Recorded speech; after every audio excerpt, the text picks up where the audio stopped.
Баш менен оорус аталган талма дарты жугуштуу оорулардын катарына кирбейт. Талма дарты чоң кишилерге караганда көп учурда жаш балдардын арасында кездешет.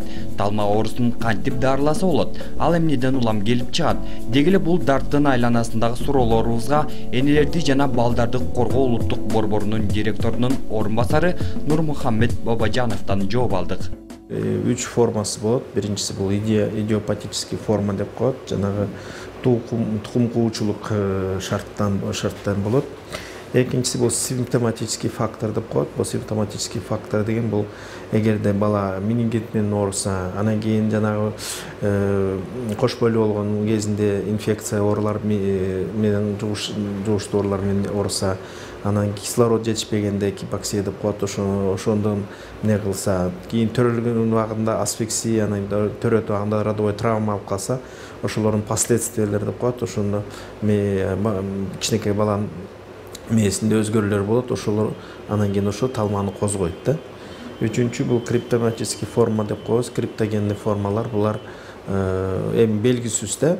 Бардыгы жакшы, изилдөөп обследование кылып бүткөндөгү бүтүн нелери норма болуп чыгат. Бирок биз ошонун диагнозун тактай албайбыз. Ошо криптогенный форма деп коет. Белгисиз деген сөз болот да. Талма кармаган түрүнө жараша төмөнкүдөй бөлүнөт. Биринчиси тоникалык талма деп аталат. Мында баланын башы артка тартылып, бүт денеси тырышат. Экинчи түрү тоника клоникалык талма. Мында катуу чочуп кеткенсип, селт-селт этип калчылдайт. Үчүнчүсү миоклоникалык талма. Буту колу тырышып, калчылдайт. Булчуңдар иштебей, улам кулап кала берет. Талманын 4-түрү түрү абсанстык деп аталат. Бала 3-4-5 секундка чейин бир жерди карап, тиктеген бойдон катып калат. Анан эч нерсе болбогондой ойноп кетет. Бул көбүнчө 2 жаштан 8 жашка чейинки балдардын арасында катталат. Талманын 5-түрү инфантилдик деп аталат. Бул 3 айдан тартып 1,5 жашка чейинки балдар арасында кездешет. Бала ойгонгондо башы менен эңкейип, жүгүнүп салам бергенсип кыймылдап, талмасы кармайт. 4-5 судорога бул кичинекей балдардыкы бул оор судорога деп эсептелет.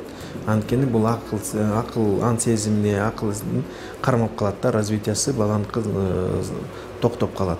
Ошондуктан буларды убагында тактап, убагында кылып, убагында дарылоосун башташ керек да. Эне кош бойлуу кезинде өзүн карабаса, кан басымы бир калыпта болбосо, алкоголдук ичимдиктерге жакын болуп тамеки тартса, ымыркайга түйүлдүк кезинде эле талма дарты жабышат. Жана дагы төрөт учурунда бала башынан жаракат алса, же төрөлгөн соң менингит менен ооруса да талма дарты пайда болот. Ал эми 5-6 жаштагы балдарга коркунучтуу же атышып өлтүрүү сыяктуу тасмаларды көрсөтүүдө бул оорунун келип чыгуусуна себепкер болуусу ыктымал.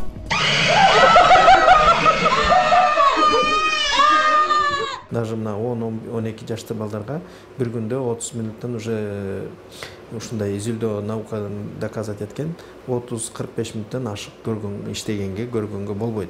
А биздикилер болсо кызыгып кетет, сааты менен нелер менен жанагы эмне болуп кетип атпайбы. Жана ошо алар жанагы фотостимуляция деп коет. Фотостимуляция ошо эмне светтин көрсөткөн нуру менен мээни клеткаларын раздражать эткени ошол талмага кийин барып алып келиши мүмкүн. Ата-эне балдар үчүн күндөлүк ачып, ага качан, кайсы убакта эмне себептен баласынын талмасы кармады деген маалыматтарды жазып турганы жакшы. Эмне үчүн дегенде, бул бир балага талма деп диагноз койгондо, аны дарылап баштаганда биз 5 жыл дарылайбыз. 5 жылдын ичинде баардыгын эстеп кала албайбыз. Кече эмне болду эле, мурдагы жыл эмне болду эле. Ошон үчүн күндөлүк өз колунда күндөлүк болот. Экинчиси 4 айда бир, 6 айда бир, жок дегенде алыс болсо 6 айларга чейин жана боор, бөйрөк, кандарын текшерип туруш керек. УЗИ болобу, жок кандын анализи деп. Электроэнцефалограмманы 8 айда, 10 айда, 1 жылда, эгерде такыр жок болсо 1 жылда бир эле тартылат, көрөт да. Электроэнцефалограмма көрсөтөт. Значит, дары иштеп атат, приступтары жанагы басылып турат деп, ушуну биз эмне кылабыз. Томографиясын постоянно кылыштын кереги жок, анын бир кылганы жетет. Талма болгон кээ бир адамдар элирип, көзүнө аргандай нерселер көрүнөт деп айтылат. Көп учурда буларды жакындары аарулап калды деп көз ачыкка, молдого алып барып дарылоону тандашат. Бирок талма оорусунан арылуу үчүн алгач анын так диагнозун билүү шарт. Ал үчүн дарыгерлерден өтөр жардамчылар жок. Сөзсүз түрүндө башын магнитный резонанстын томографияга тартылат. Экинчиси электроэнцефалограмма. Бүгүнкү күндө обязательно ошо дару бердин алдында электроэнцефалограммага тартыш керек, билиш керек. Ал электроэнцефалограмма көрсөтөт мээнин кайсы участок, кайсы эмнелери ошо разрядды берип атат, ошого карыштуу ар бир эмнесинин өзүнүн дарысы болот. Баардыгына бир окшош дери бергенде болбойт. Талма дарыгердин жардамысыз айыкпай турган оору. Ошондуктан убагында ооруканага бет алып, врачтын кеңешине кулак салуу керек. Десятка деп коебуз, 10го тийиш үчүн убакыт керек. 190% уверен болсок, бул талма деп ошондо эле только башталат. Мүмкүн болсо бир дары менен дарылаш керек. Эмне үчүн дегенде 2-3 дары кошулган жерде зыян нелери көбүрөөк болот. Талмага каршы эч бир дарылар жардам бербеген күндө гана операция жасалат. Андай операциялар өтө татаал жана ага кымбат баалуу аппаратура керектелет. Мындан улам талма оорусуна каршы операциялар Кыргызстанда гана эмес, коңшу өлкөлөрдө да жасалбайт.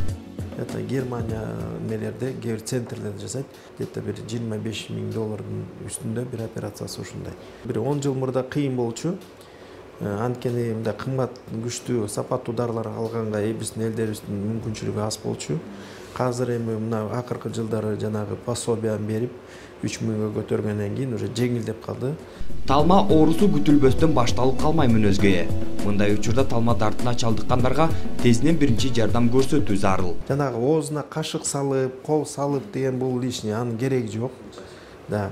Суу чачып не кылыштын жери жок. Аны кырдалына жаткырып коюш керек, оң жагынан кырдалынан. Башын ылдыйраак кылыш керек. Жанагы куссам не кылса, өпкөсүнө кетип калбаш үчүн. Ошол эле. Приступ өзү токтош керек. Эгерде кичинекей баланын температурасы ошо температураны түшүргөнгө аракет кылыш керек. Же болбосо кээ бир биз айылдагыларды нелерди үйрөтөбүз. Силер үйдө мына ампуланы кармагыла, мына шприцти үйрөнүп алыш керек да. Үйдө үй бүлөдө бирөө үйрөнүп алыш керек укол жасаганда. Азыр биз ошо менен чыгабыз азыр. Талма чынында азаптуу оору экени белгилүү. Мындан улам бул дартка эч бир жан, өзгөчө кичинекей нерселер кабылбаса дейсиң.